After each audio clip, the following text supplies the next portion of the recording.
OCM chapter number 4 forms of business organization part 1। अभी तक आपने टोटल जो है 3 टाइप्स ऑफ ऑर्गेनाइजेशंस पढ़े, sole trading, partnership firm, joint Hindu family business. Next पढ़ते हैं जो कि है आपका cooperative society. So in India cooperative society is a voluntary associations of individual formed in order to achieve certain economic activities or objectives.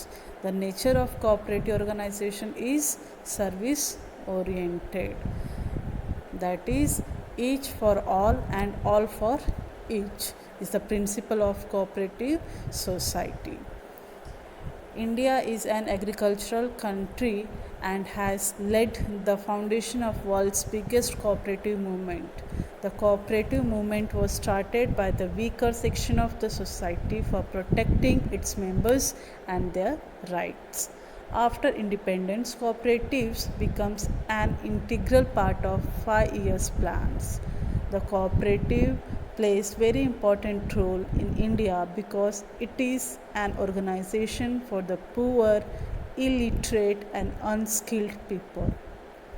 India has seen a huge growth in cooperative societies, mainly in farming sectors since 1947, that is after the independence. The country has network of cooperatives at the local, regional, state and national levels.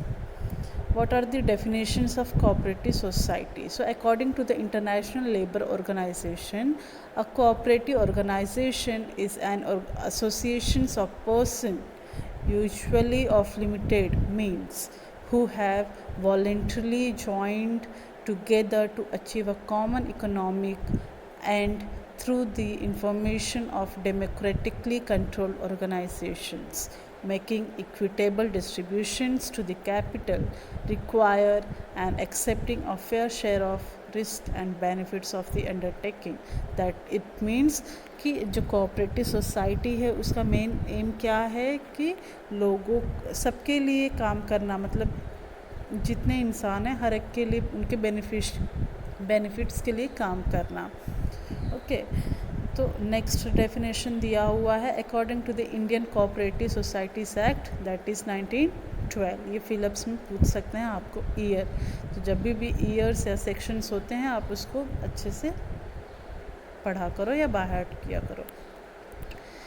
अब according to Indian cooperative societies act 1912 definition क्या है cooperative society का? तो cooperative society एक ऐसा society है जिसका objective क्या होता है, इकोनॉमिक इंटरेस्ट को प्रमोट करना, वहाँ के मेंबर्स को प्रमोट करना।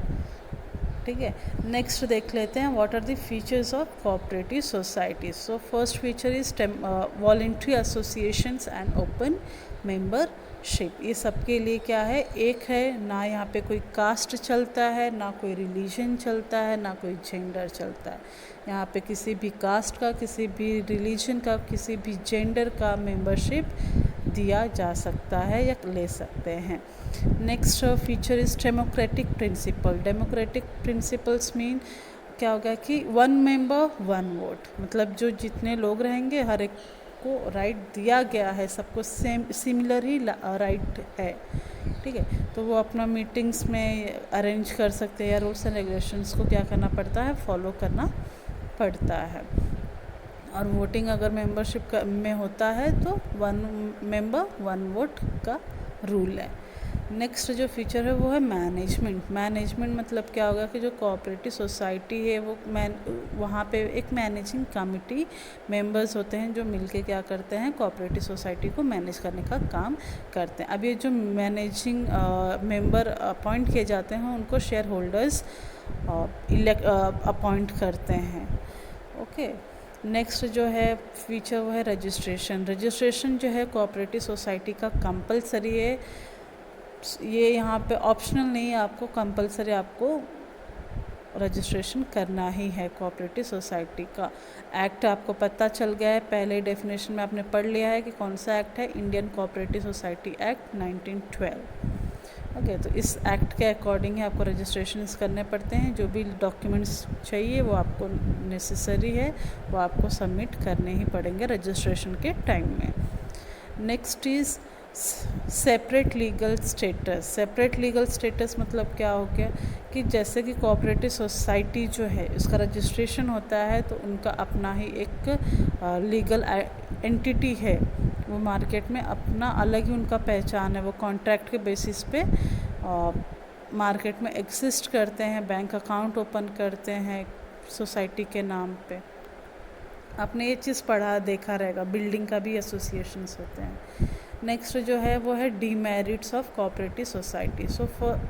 Merits of cooperative society. So first merit क्या है आपका, एडवांटेजेस की डेमोक्रेटिक मैनेजमेंट, मतलब कि हर एक मेंबर को अगर सेम ही राइट दिया गया है तो ये एक क्या बेनिफिशियल पॉइंट है कि यहाँ पे कोई किसी भी टाइप का पार्शियलिटी नहीं होगा। नेक्स्ट जो है वो है ओपन मेंबरशिप। ओपन मेंबरशिप मतलब 1 मेंबर 1 वोट, मतलब यहाँ पे क्या होगा, कोई कास्ट आप नहीं देख रहे हो, कोई रिलीजन आप नहीं देख रहे हो, कोई जेंडर आप नहीं देख रहे हो, तो ये आप क्या कर रहे हो, यहाँ पे सबको एक ही नज़रिए से देख रहे हो। तो आपका ये क्या हो गया, ओपन मेंबरशिप, मतलब एक एडवांटेजेस हो गया। नेक्स्ट जो है वो है लिमिटेड लाइबिलिटी। जैसे कि यहाँ पे बहुत सारे लोग होते हैं तो इनकी लाइबिलिटी क्या है, लिमिटेड है, क्योंकि यहाँ पे शेयर होल्डर्स है, मैनेजिंग डायरेक्टर्स है, सब लोग हैं, तो इनका लाइबिलिटी जो है वो क्या कर सकते हैं, शेयर किया जा सकता है। नेक्स्ट जो आपका मेरिट है वो है टैक्स कंसेशन। टैक्स कंसेशन मतलब क्या हो गया कि आप सोसाइटी के बेनिफिशियल के लिए काम करो तो आपको यहाँ पे डिस्काउंट भी मिलता है।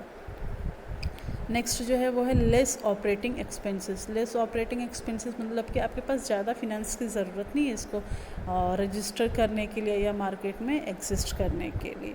नेक्स्ट जो आपका मेरिट है वो है सेल्फ फिनांसिंग एंड चैरिटी, मतलब आप सोसाइटी के लिए काम कर रहे हो तो आपको मैक्सिमम 15% डिविडेंड जो है आपके मेंबर्स को देना ही है प्रॉफिट में से। नेक्स्ट देखते हैं डीमेरिट्स। डीमेरिट्स फर्स्ट क्या है, डिसएडवांटेजेस, तो वो है लिमिटेड कैपिटल। लिमिटेड कैपिटल मतलब क्या होगा कि आपके पास फिनेंस जो है लिमिटेड ही होता है, आप किसी से ले नहीं सकते हो करके। नेक्स्ट जो है इनएफिशिएंट मैनेजमेंट। इनएफिशिएंट मैनेजमेंट मतलब क्या हो गया, जैसे कि यहाँ के शेयर होल्डर्स जो होते हैं वो क्या करते हैं, अपॉइंट करते हैं मैनेजिंग कमेटी को, तो मे बी किसी ऐसे को वो अपॉइंट कर सकते हैं जिसके पास स्किल्स वगैरह नहीं है, मैनेजरियल स्किल्स नहीं है, तो वो परफेक्टली अपना काम नहीं कर पाएगा। नेक्स्ट जो डीमेरिट है वो lack of public confidence. Lack of public confidence मतलब क्या हो गया कि कोऑपरेटिव सोसाइटी में कोई इन्वेस्ट करना नहीं चाहता है, तो क्यों नहीं करना चाहता है, कुछ डिसएडवांटेजेस होगा तभी कोई नहीं करना चाहता, तो यही यहाँ पे आपका डिसएडवांटेजेस है कि पब्लिक के कॉन्फिडेंट नहीं होता है कि हम कोऑपरेटिव सोसाइटी में अगर इन्वेस्ट करेंगे तो हमारा फ़ायदा ही होगा करके। नेक्स्ट जो आपका डिमेरिट है वह limited scope for expansion. Limited scope for expansion मतलब यहाँ पे आपका कैपिटल क्या है, लिमिटेड है, तो आप यहाँ पे किसी और प्रोजेक्ट पे काम नहीं कर सकते, तो ये आपका एक क्या है, डिमेरिट या डिसएडवांटेजेस आप बोल सकते हो। नेक्स्ट जो पॉइंट है, लास्ट पॉइंट डिमेरिट का, वो है लैक ऑफ मोटिवेशन। जैसे कि मैनेजिंग कमेटी के पास अगर मैनेजरियल स्किल ही नहीं है तो वो दूसरों को मोटिवेट कैसे कर सकता है कि आप अपना काम अच्छे से करो, या आप वो किसी को गाइड करने का काम ही नहीं कर सकता है, तो ये डीमेरिट्स थे। नेक्स्ट देख लेते हैं टाइप्स ऑफ कोऑपरेटिव सोसाइटी। तो फर्स्ट टाइप जो है वो है consumer cooperative society. Consumer cooperative society मतलब जैसे कि एग्जांपल आप ले सकते हो बिग बाज़ार या सुपर बाज़ार या अपना बाज़ार, जहाँ पे मिडिल क्लास के लोग या लोअर क्लास के लोग भी क्या करते हैं, आते हैं, शॉपिंग करते हैं, डिस्ट्रीब्यूशन होता, मतलब शॉपिंग अगर आप कर रहे हो तो वहाँ पे मेंबरशिप आपका हो ही जा रहा है। तो ये जो है एक अगर ऐसा कोई सोसाइटी बना रहे हो तो वो किसका सोसाइटी हो गया, कंज्यूमर सोसाइटी का एग्जांपल हो गया। नेक्स्ट जो है प्रोड्यूसर कोऑपरेटिव सोसाइटी, मतलब प्रोड्यूसर्स कोऑपरेटिव सोसाइटी मतलब कैसे कि जैसे कि जो स्मॉल प्रोड्यूसर्स होते हैं, ठीक है, जो आपको बोल सकते हो गुड्स ला के देने का काम करते हैं, जैसे कि इंडस्ट्रीज़ हो गया या मैन्युफैक्चरिंग सोसाइटीज़ हो गए, या आपके प्रोड्यूसर्स कोऑपरेटिव सोसाइटी के एग्जांपल्स है। नेक्स्ट जो है वो है मार्केटिंग कोऑपरेटिव। मार्केटिंग कोऑपरेटिव मतलब जहाँ पे आप सेलिंग करने के लिए कैसे डिस्ट्रीब्यूशन करना है उसके लिए सोसाइटीज़ करते हो तो उसको बोला जाता है मार्केटिंग कोऑपरेटिव्स। नेक्स्ट है कोऑपरेटिव फार्मिंग सोसाइटीज़। फार्मर्स के अकॉर्डिंग एग्रीकल्चर से रिलेटेड फर्टिलाइज़र्स या सीड्स वगैरह जो रहते हैं एग्रीकल्चर से रिलेटेड, अगर ऐसा सोसाइटीज़ बनता है तो उसको कोऑपरेटिव फार्मिंग सोसाइटी बोलते हैं। नेक्स्ट जो है वो हाउसिंग कोऑपरेटिव सोसाइटी। इससे आप बहुत ही अच्छे से अवेयर हो, क्योंकि आप बिल्डिंग होने दो या चॉल होने दो, आप उसको रजिस्ट्रेशन जब करते हो तो वहाँ पे एक वर्ड आता है हाउसिंग कोऑपरेटिव सोसाइटी, तो ये आप लोग जानते हो। नेक्स्ट जो है credit cooperative society. Credit cooperative societies मतलब ऐसे छोटे मोटे बैंक बोलो या सोसाइटी बोलो जो कि लोगों को पैसे देने का काम करते हैं, ठीक है। वो आप गांव में भी देखते हो और यहाँ पे भी देखते हो। जैसे कि आप एग्जांपल ले सकते हो जनता सहकारी बैंक वाला। नेक्स्ट आप जो टाइप है आपका फर्म ऑर्गेनाइजेशन में वो है joint stock company. Joint stock company अब क्या होता है, देखो पहले तो 3 टाइप की कंपनी होती है, पब्लिक कंपनी, प्राइवेट कंपनी और 1 पर्सन कंपनी। ये आपने एसपी में पढ़ लिया था, तो यहाँ पे मैं आपको शॉर्ट में ही लेके चलूँगी क्योंकि दूसरा वीडियो आप देख सकते हो यहाँ पे आप अवेलेबल है अकाउंट पे। तो जॉइंट स्टॉक कंपनी क्या होता है, जैसे कि कोई भी कंपनी जिसका एम क्या होता है कि प्रॉफिट अर्न करना, मतलब पैसे कमाना, वो पैसा लगाता है और पैसा ही कमाने का एम भी रखता है और ख़ुद को रजिस्टर करता है, और जो भी रजिस्ट्रेशन करने के बाद वो रूल फॉलो करता है वो कंपनीज एक्ट 2013 के अकॉर्डिंग रूल फॉलो करता है। तो यहाँ पे अलग अलग डेफिनेशन है, फीचर्स पढ़ लेते हैं। वॉलेंट्री एसोसिएशन मतलब क्या होता है कि किसी भी कास्ट के लोग, किसी भी जेंडर के लोग यहाँ पे रजिस्ट्रेशन कर सकते हैं, ठीक है, या नॉमिनी हो सकते हैं। रजिस्ट्रेशन कंपलसरी है, रजिस्टर्ड ऑफिस आपको मेंशन करना पड़ता है। आर्टिफिशियल पर्सन है, मतलब कि आप उसको देख नहीं सकते लेकिन उसका नाम जो है सुन सकते हो, उससे पता लगा सकते हो कि हाँ ये कंपनी एग्जिस्ट करता है करके। फिर कॉमन सेल ज़रूरी है। लिमिटेड लाइबिलिटीज़ होती हैं क्योंकि यहाँ पे बहुत सारे लोग हैं तो लाइबिलिटीज़ जो हैं वो लिमिटेड ही रहेगी। आप शेयर्स को ट्रांसफ़र कर सकते हो। इसके लिए आप लोगों को जैसे मेंबरशिप होना ज़रूरी है। नेक्स्ट आप मेरिट्स देख लो। मेरिट्स जैसा कि आपने पब्लिक कॉन्फिडेंस होता है क्योंकि कंपनी बड़ी है, जैसे टाटा स्टील हो गया या रिलायंस हो गया, तो जानी पहचानी कंपनी है तो यहाँ पे लोग इन्वेस्टमेंट करना पसंद करते हैं। ओके, तो ये आपको यहाँ पे मेरिट्स दिया हुआ है, ये यहाँ पे आपको डीमेरिट्स दिया और ये आपको यहाँ पे टाइप है जिसमें आपको पब्लिक कंपनी, प्राइवेट कंपनी और 1 पर्सन कंपनी पढ़ना था। Thank you. ये आपका चैप्टर यहीं पे कंप्लीट हो जाता है।